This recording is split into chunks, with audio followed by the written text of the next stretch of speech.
I awoke that morning, dazed and confused, my body feeling the exhaustion from the night before. I was famished, yearning for substance in what seemed to be a food-barren wasteland, my aspirations culinary-ridden, my soul reaching out to the heavens, asking to be healed. I knew that I only had one option left. Breakfast.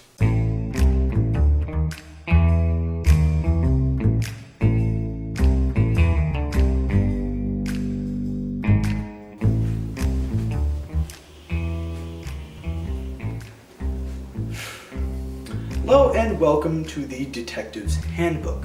I'm your host, Detective Hatman, and today we will be making a classic American noir-styled breakfast. A breakfast perfect for an intelligent investigator like myself who just endured a 14-hour all-night shift down at the office.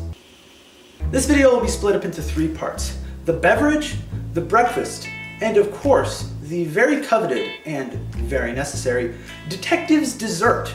But before we get into that, I've been told by my associates to tell you to make sure to like and subscribe. Follow me on the socials, link down in the description below, and let's get cooking. Now, in determining the perfect drink that the average investigator should consume, all signs point to Joe. Who's Joe? Joe Coffee.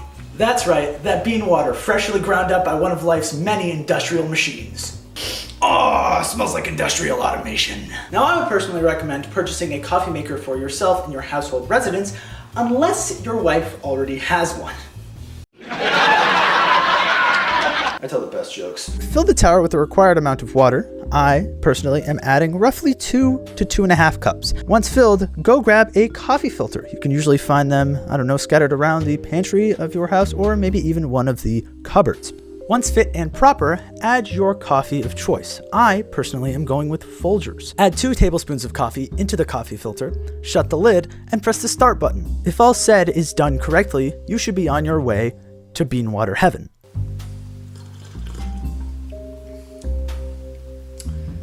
Yeah, I still hate coffee.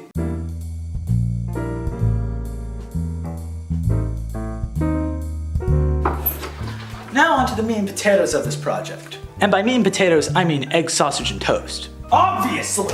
Make sure before cooking your eggs that they are farm fresh and are suitable to ingest for an intelligent man like yourself. Oh, hey, look at that. Just like my grade. Heat the pan on medium heat, drizzle with olive oil, and crack 2 of those farm fresh eggs into the pan.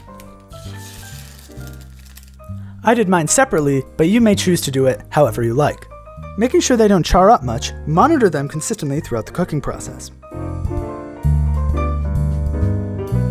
Additional tips include popping the yolk in the center to get a nice runny texture, or folding it over to make an omelet. Now, after these cook, transfer the 2 eggs to the dish of your choice and sprinkle with salt and pepper.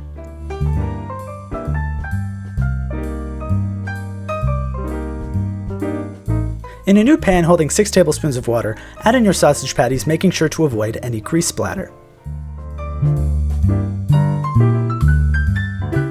Cover with a pan and make sure to monitor it accordingly. I was feeling pretty good, so I decided to baste the sausage patties in butter. Once flipped and crispy on both sides, transfer the 2 slices to a drying sheet, being careful not to spill any of the excess sausage grease so that we can use it for the toast later. Back on the stove, add 1 slice of whole wheat bread to the sausage greased pan, making sure to monitor the crispiness level.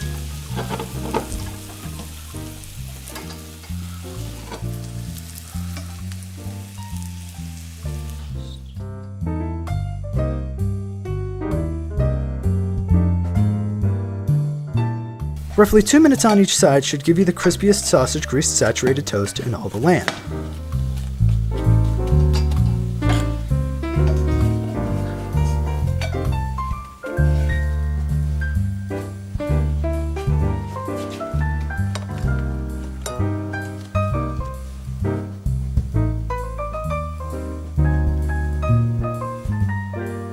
Don't forget the sausage.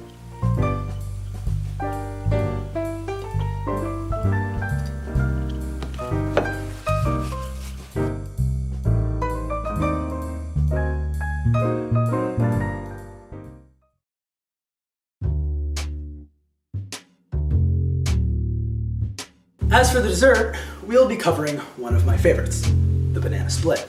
It being one of the most popular downtown sleazy restaurant sort of desserts, I figured I'd teach you how to make it at home so that you could spend more time with your wife.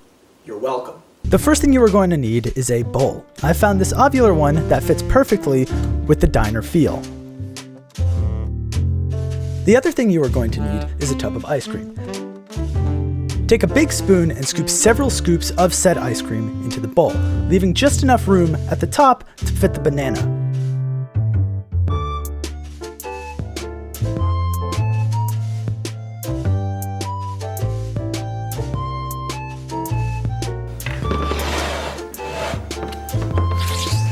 Now, go get a banana and peel it very carefully, as to not ruin its moon-like shape. Shit. Dress the banana as neatly as you possibly can, while still trying to maintain that boat-like shape. When all is said and done, hit it with some whipped cream and then add your favorite toppings. I am personally going to go with this very stylish custom black hat design that I made out of paper. I think it fits very well right on top of the boat, and it looks pretty good. And there you have it, Detectives Breakfast. Thank you for joining me on this episode of the Detective's Handbook. I'm your host, Detective Hatman, and as always, stay sleuthin'.